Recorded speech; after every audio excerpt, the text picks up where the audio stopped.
Bonsoir à tous et merci de votre fidélité à RTI 1. Voici les titres de ce dernier journal.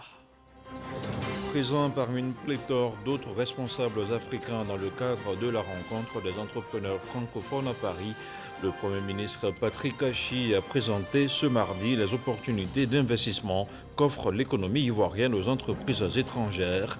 C'était au cours d'une rencontre organisée par le MEDEF.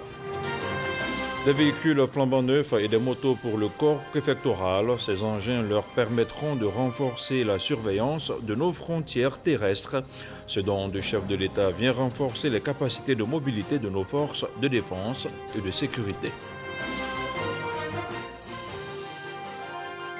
Et puis le 27e congrès de l'Union postale universelle jette déjà les bases de ses prochaines assises. Elles se tiendront aux Émirats arabes unis en 2025. On en parle dans quelques instants dans cette édition avec notre reporter Cheikh Koné. Voilà pour les titres. Merci de regarder RTI 1. Ce mardi 24 août, il s'est ouvert à Paris un forum dénommé la rencontre des entrepreneurs francophones, le REF. Un forum initié par le mouvement des entreprises françaises, le MEDEF, et qui entend apporter des réponses à la valorisation des économies francophones. La rencontre voit la participation de plusieurs entrepreneurs ivoiriens, un rendez-vous auquel participe le Premier ministre Patrick Achi, que je vous propose d'écouter. L'Afrique n'est plus l'Afrique. L'Afrique a changé. Bien plus que tout ce que vous pourrez jamais imaginer. Et bien plus que ce que peuvent vous montrer des fenêtres médiatiques trop souvent concentrées sur des aléas conjoncturels. Il faut savoir aller au-delà de ce prisme réducteur pour voir cette Afrique nouvelle. Oui, l'Afrique progresse. L'Afrique s'urbanise. L'Afrique se forme, entreprend et s'enrichit. L'Afrique se digitalise et s'industrialise. L'Afrique s'affirme et prend conscience de son potentiel immense comme de ses défis extraordinaires. Elle acquiert une fierté commune, celle d'une terre de civilisation qui a faim de conquêtes positives. L'Afrique, qui sera demain le cœur et le poumon du monde francophone, constitue ainsi un vivier extraordinaire de croissance. C'est le dernier continent où des investissements massifs dans les infrastructures, les services publics, les réseaux technologiques et le capital humain vont s'opérer. Ce sera aussi, par la jeunesse de sa population, un foyer précieux de compétences, mais également un réservoir unique de matières premières qui devront demain être mieux intégrées dans les chaînes de valeur mondiales. Enfin, via l'amélioration des revenus de nos populations, un marché immense de consommateurs aux habitudes culturelles voisines se développera, sur lequel les opérateurs du monde francophone auront un avantage comparatif indéniable.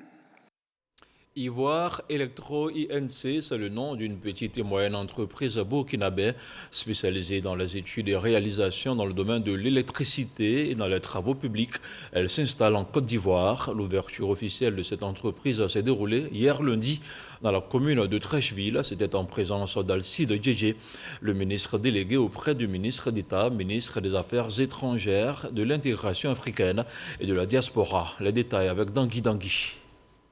Le traité d'amitié et de coopération entre la Côte d'Ivoire et le Burkina Faso continue de porter des fruits. Le ministre délégué auprès du ministre d'État, ministre des Affaires étrangères, de l'intégration africaine et de la diaspora, a procédé ce lundi à l'inauguration de l'entreprise Ivoire Electro INC. Une entreprise installée par des investisseurs burkinabés et spécialisée entre autres dans l'étude et la réalisation de travaux publics et de l'import-export.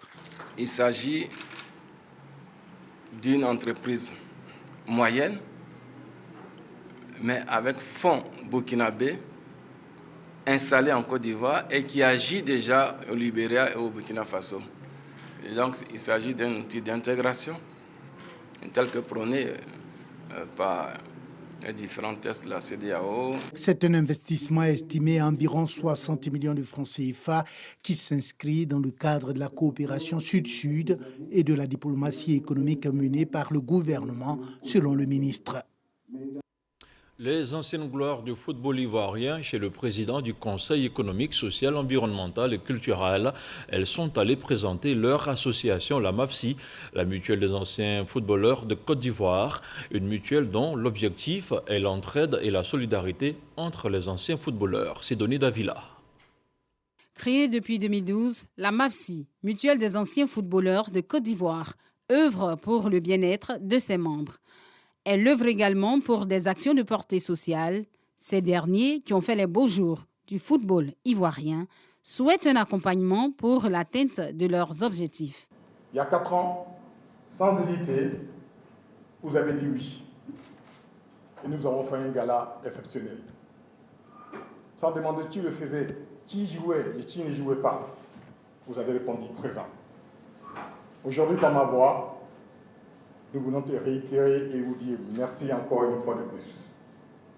Nous sommes des anciens combattants. Aidez-nous à continuer et aidez-nous à continuer à bien vieillir. Un tableau, un fanion et un maillot personnalisé, Aka Awele, le président du SESEC, a été distingué membre d'honneur à l'issue de cette rencontre par les anciennes gloires. Je suis particulièrement heureux aujourd'hui de les recevoir en considération de ce que le football est essentiel pour créer la solidarité, pour créer l'amitié au moment où la Côte d'Ivoire est engagée dans la réconciliation, dans la cohésion. Je crois que leur visite répond à cette vision, à cette préoccupation des Ivoiriens. Avec eux, nous sommes mis d'accord pour que nous établissions des relations, je dirais, de partenariat. Nous allons pouvoir continuer à collaborer et tout cela, ce serait au bénéfice des populations. Parmi la centaine de conseillers au SESEC, on note la présence d'un footballeur. Il s'agit de l'ancien buteur, vedette des éléphants de Côte d'Ivoire, Ben Badi. La mutuelle des anciens footballeurs de Côte d'Ivoire, MAFSI, salue et s'honore de ce choix. Je vous le disais en titre, 32 véhicules et 300 motos, c'est le don du chef de l'État au corps préfectoral. Il vient renforcer la capacité de mobilité de nos forces de défense et de sécurité dans la surveillance de nos frontières terrestres. La remise officielle s'est déroulée à l'École nationale de police d'Abidjan. C'était en présence du ministre de l'Intérieur et de la Sécurité, le général Wagondo Diomandé. Le reportage d'Abou Sanogo. Les préfets, secrétaires généraux de préfecture et sous-préfets pourront désormais accomplir leur mission sur le terrain. Ils viennent de bénéficier de 32 véhicules, dont du président de la République Alassane Ouattara, qui vise à renforcer leur capacité de mobilité. Un véritable soulagement pour ces autorités administratives qui ont traduit leur reconnaissance au chef de l'État Alassane Ouattara. Au nom de l'ensemble du corps préfectoral, exprimer mon infinie gratitude au président de la République, son Excellence M. Alassane Ouattara, car sous son leadership, nous constatons une amélioration constante et notable des conditions de vie et de travail des autorités préfectorales. Ces véhicules, il faut le reconnaître, mettent fin à des nuits d'angoisse et des grands soucis de déplacement. J'ai pu dire avec fierté que ces véhicules vont contribuer véritablement à redorer le blason de l'autorité que nous sommes dans nos circonscriptions administratives respectives. La mobilité des membres du corps préfectoral constitue une difficulté majeure dans l'exercice de leurs fonctions, mais d'autres moyens viendront renforcer leurs capacités, selon le ministre de l'Intérieur et de la Sécurité, Wagondo Diomandé. Je sais bien que les besoins sont en nombre plus élevé, mais je voudrais vous rassurer qu'il s'agit d'une première vague. D'autres viendront en vue de satisfaire toutes les attentes. Le président de la République et le gouvernement attendent de vous que vous puissiez redoubler d'efforts pour maintenir et renforcer la cohésion sociale dans vos différentes circonscriptions. Dans le cadre du renforcement de la surveillance des frontières terrestres, 300 motos ont été remises aux forces de défense et de sécurité. Nous entendons, grâce à ces patrouilles régulières sur toute la longueur de la frontière, freiner les actions des personnes qui entrent clandestinement sur le sol ivoirien. Les motos sont plus adaptées en raison de l'état des routes qui sont en réalité parfois des pistes cyclables. Je voudrais vous réaffirmer l'engagement ferme du président de la République à vous accompagner pour l'exécution efficiente de vos missions respectives. Tous ces engins roulants pourront faciliter la mobilité des forces de sécurité afin d'accentuer la surveillance à la frontière.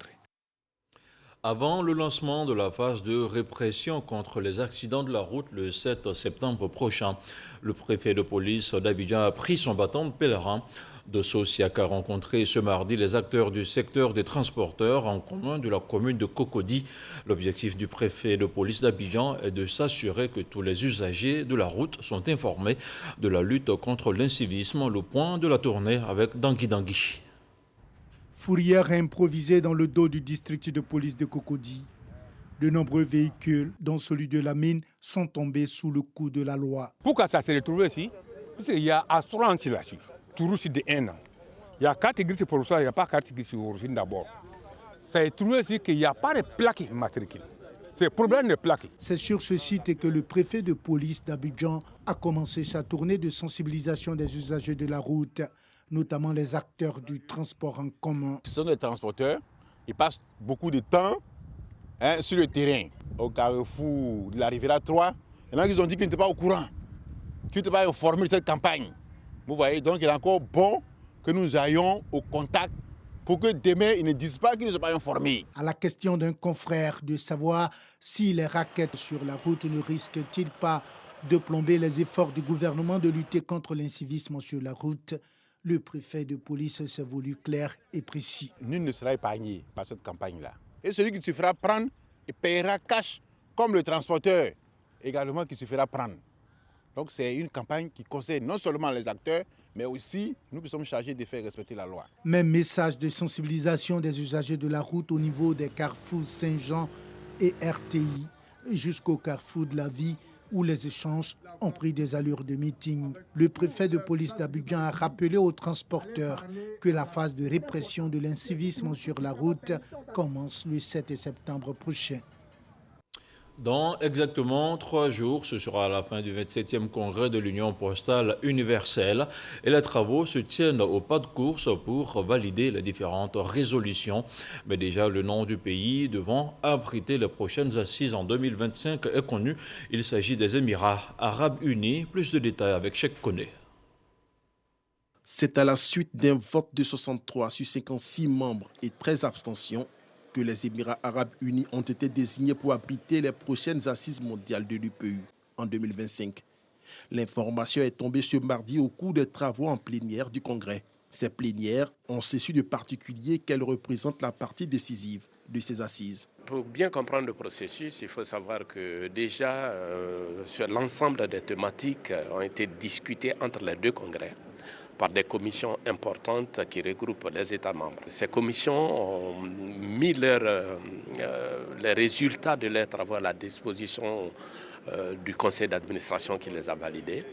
Il revient au Congrès, qui est souverain, de les entériner. Le Congrès d'Abidjan a cela de particulier également, c'est qu'un certain nombre de problématiques qui ont été élaborées, qui ont été discutées depuis 40 ans, n'avaient pas connu leur finalisation. Et l'ambition du Congrès d'Abidjan, c'est effectivement de tourner une page et de finaliser tout cela. Au total, 256 recommandations et décisions discutées dans les commissions ont été portées en plénière, l'instance suprême du Congrès. Au nombre d'entre elles, les questions des frais terminaux, les contributions des 192 pays au bon fonctionnement de l'organisation, le financement des activités qui vont accompagner la stratégie d'Abidjan sur les 4 prochaines années, mais surtout la menace du retrait des États-Unis des instances de l'UPU. Les États-Unis, c'est un très très grand pays, mais aussi l'un des plus gros contributeurs au niveau de l'UPU.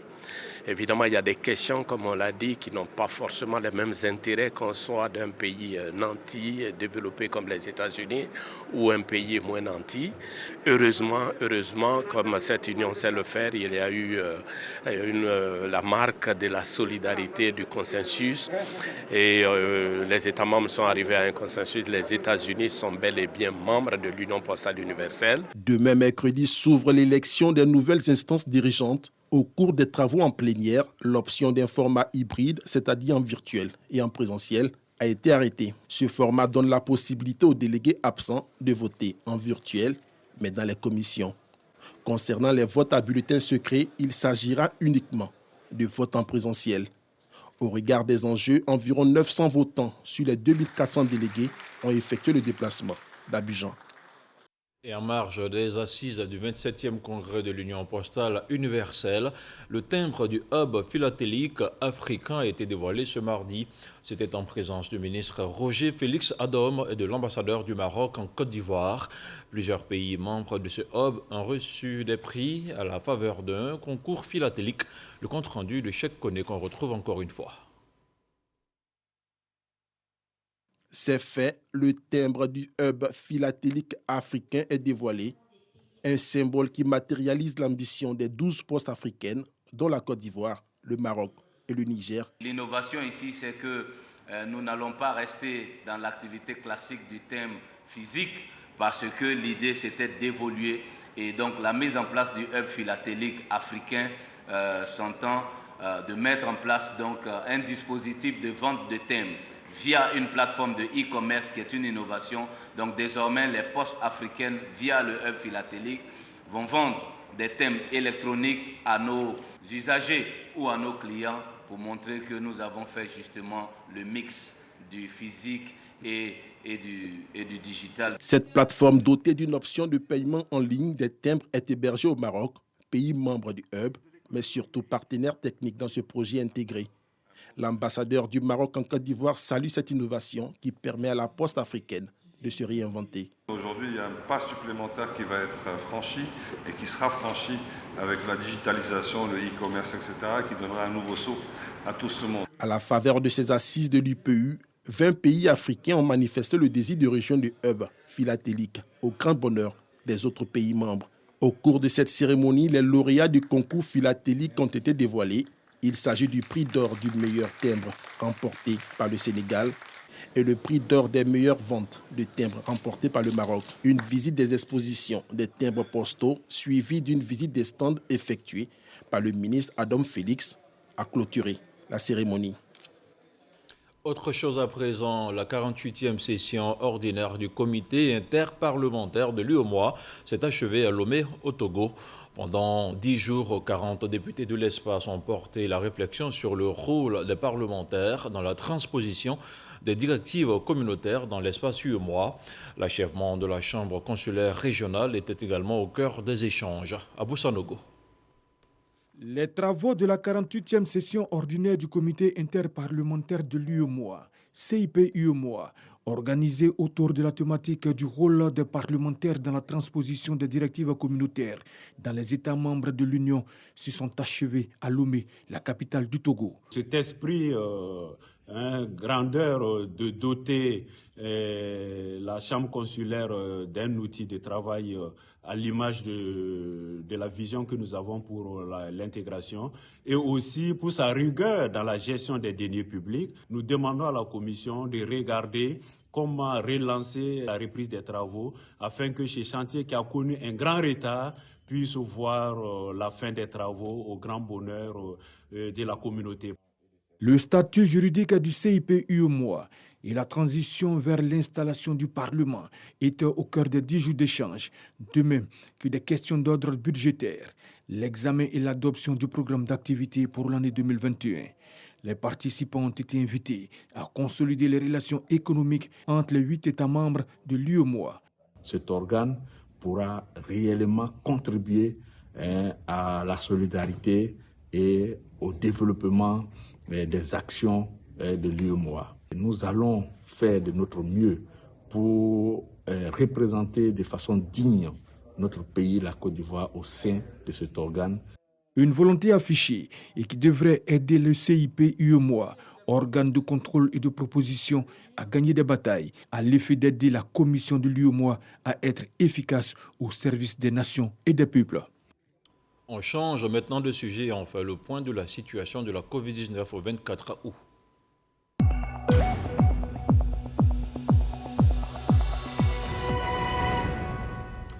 Le ministère de la Santé, de l'Hygiène publique et de la couverture maladie universelle a enregistré ce mardi 24 août 57 nouveaux cas de Covid-19 sur 3103 échantillons prélevés, soit 1,8% de cas positifs, 104 guéris et 5 décès.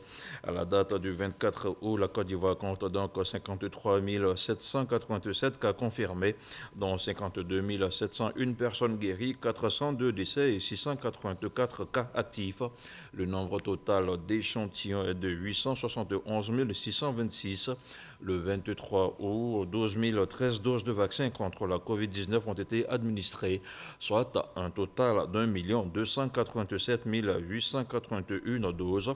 Le ministre de la Santé, de l'Hygiène publique et de la couverture maladie universelle invite toutes les personnes de plus de 18 ans à se faire vacciner dans les centres dédiés. Il rappelle que la vaccination contre la COVID-19 est gratuite et volontaire. L'ex-chef d'État tchadien Hissène Habré est décédé ce mardi 24 août des suites de la COVID-19. Il était âgé de 79 ans. Il avait été hospitalisé fin août à Dakar, au Sénégal, où il purgeait sa peine de prison à perpétuité après avoir contracté la maladie. Condamné à perpétuité, ces années de pouvoir sont marquées par de nombreux crimes. Une commission d'enquête après sa chute parle de quelques 40 000 morts. Le secrétaire d'État chargé du logement social était récemment dans la sous-préfecture de Nzikri-Zessou. Kofi Nguessan Lataye avait pour mission de prôner la paix et la cohésion sociale. C'était au cours de la cérémonie d'intronisation du 8e chef du village de Katiplinou. Une correspondance de Soro Corona. Le vivre ensemble et la cohésion sociale comme ciment de la stabilité et le développement de la Côte d'Ivoire. Deux vœux chers au président de la République Alassane Ouattara, partagés par le secrétaire d'État chargé du logement social aux populations de la région d'Inzi. Lataye Kofi Nguessan était le parrain de la cérémonie d'intronisation du 8e chef du village de Katiplinou, sous-préfecture de Nzekre-Zessou. Demandant à mes frères et sœurs de Katiplinou de s'unir pour accompagner les chefs et surtout éviter tout ce qui crée la désunion et qui empêche la cohésion. Les différents intervenants ont appelé les populations ivoiriennes à toujours cultiver la paix et la cohésion, toutes choses qui ont permis au pays de connaître un développement harmonieux dans tous les domaines. Encourager les populations à rester soudées autour du chef qu'ils ont eux-mêmes choisi afin de développer la paix à l'intérieur de Katiplinou et appeler ainsi la paix aussi autour de Katiplinou. Tous nous leur avons donné le conseil de s'unir autour du chef pour que Katiplinou puisse avoir un développement meilleur. Les filles et fils de Katiplinou s'engagent à travailler afin de faire de leur village un havre de paix. Tous ont décidé de se rassembler autour du nouveau chef. C'est l'injustice qui envoie le désordre. Si le chef prône la justice, nous on ne fera que le soutenir. Lataye Kofi Nguessan a mis en mission les têtes couronnées au cours de cette cérémonie d'intronisation, celle de prôner la paix et la cohésion sociale dans tous les villages de la région d'Inzi. On reste à l'intérieur du pays avec la ministre de la Famille, de la Femme et de l'Enfant qui était à Odiéné. Nassénéba Touré a mis à profit la 3e réunion ordinaire du conseil municipal de la localité pour offrir des kits alimentaires aux populations. Une action qui s'inscrit dans la mise en œuvre de la politique sociale du président de la République Alassane Ouattara. Le reportage d'Issa Chonayo. Intensifier et mettre en pratique la politique sociale quinquennale du président de la République Alassane Ouattara dans la région du Kabadougou. C'est la préoccupation de Nassénéba Touré, ministre de la Famille, de la Femme et de l'Enfant. Par ailleurs, maire de la commune d'Odiéné. Elle a mis à profit sa réunion du conseil municipal pour distribuer des kits alimentaires aux personnes vulnérables de la région. Le président Alassane Ouattara a mis ce mandat sous le sceau de la solidarité, de l'union, de la paix et de la cohésion à travers le PNOV qui est un programme du ministère de la Femme, de la Famille et de l'Enfant. Nous agissons aujourd'hui envers les femmes les plus vulnérables, les enfants les plus vulnérables. Ces dons sont donnés dans ce cas et ce n'est pas simplement ici à Odiéné, c'est sur toute l'étendue du territoire national que ce programme est effectué.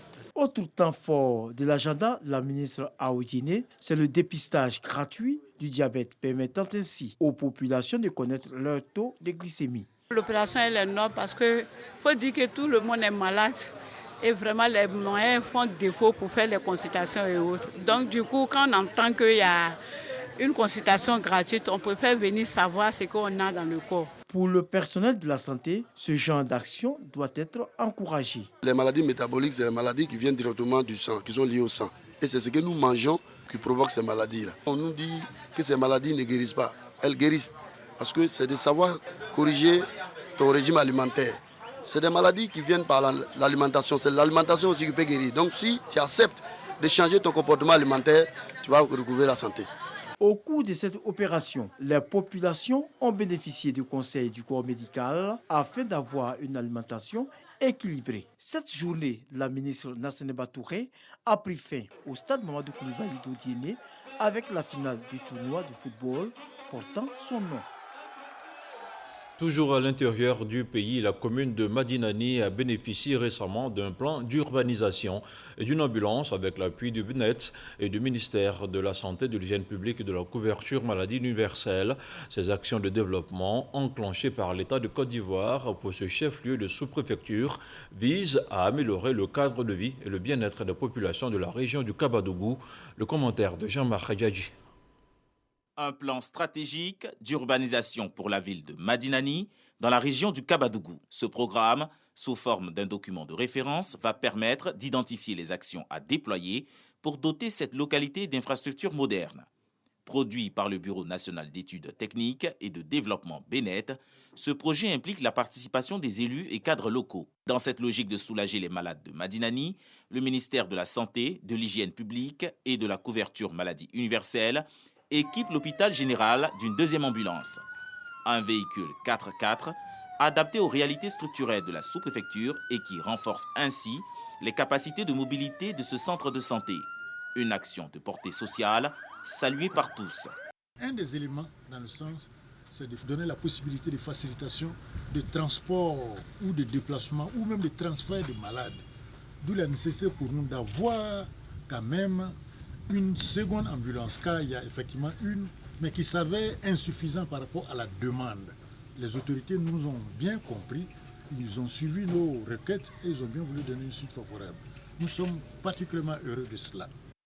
Le plan d'urbanisation et la remise des clés de la nouvelle ambulance de Madinani symbolisent un nouveau départ pour le bien-être des 40 000 habitants du département.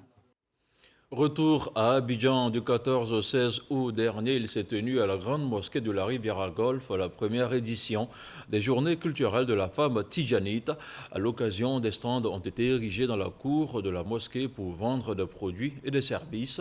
Une première dans le monde musulman selon notre reporter Franck Quadio. Elles sont venues de différentes communes d'Abidjan pour prendre part à cette cérémonie. Nous sommes à la première édition des Journées culturelles de la femme musulmane Tidjani. La femme musulmane n'est pas celle qui est voilée parce qu'elle est sous le joug de l'autorité de son mari qui ne veut pas qu'elle sorte, etc., etc. On peut être musulmane, voilée, entrepreneur. Et donc, pour joindre dans l'acte à la parole, nous avons invité des femmes à venir montrer ce qu'elles savent faire. Et en plus, nous avons invité des femmes qui ne sont pas musulmanes pour montrer l'ouverture de l'islam sur les autres. L'initiative de l'Association des femmes musulmanes Tidjani de Côte d'Ivoire est soutenue par la ministre de la Femme, de la Famille et de l'Enfant, marraine de ces journées. L'entrepreneuriat, c'est aussi l'éthique. On n'entreprend pas pour gagner de l'argent, du profit à tout vent. Donc c'est une bonne chose qu'il y ait des outils qui encadrent tels que ici la spiritualité. Pour Cheikh Moustapha Sonta, Khalif général des Tidjani en Côte d'Ivoire, ces journées culturelles sont une excellente aubaine de formation spirituelle pour les femmes musulmanes. Avec la foi, on refuse de l'argent parce que ça ne convient pas à notre religion, ça ne convient pas à notre foi. Avec cette dimension spirituelle, on arrive à devenir une femme entreprenante, une femme leader sans tricher. Pour Cheikh Moustapha Sonta, Khalif général des Tidjani en Côte d'Ivoire, ces journées culturelles sont une excellente aubaine de formation spirituelle pour les femmes musulmanes. Un mot de sport avant de refermer cette édition d'information. Malgré les règles sanitaires renforcées face à la vague record d'infections au Japon, les athlètes participant aux Jeux paralympiques de Tokyo entreront en piste demain, mercredi 25 août, au lendemain de la cérémonie d'ouverture. Les 4400 participants tenteront donc de se partager les 539 titres en jeu. Si pour cette nouvelle édition, le nombre de participants constitue un record selon le Comité paralympique international, les délégations en revanche sont à la baisse par rapport au maximum atteint à Londres, 164 en 2012. Et voilà, c'est tout pour cette édition d'information. Merci de votre aimable attention. Bonsoir et que la paix soit chez vous.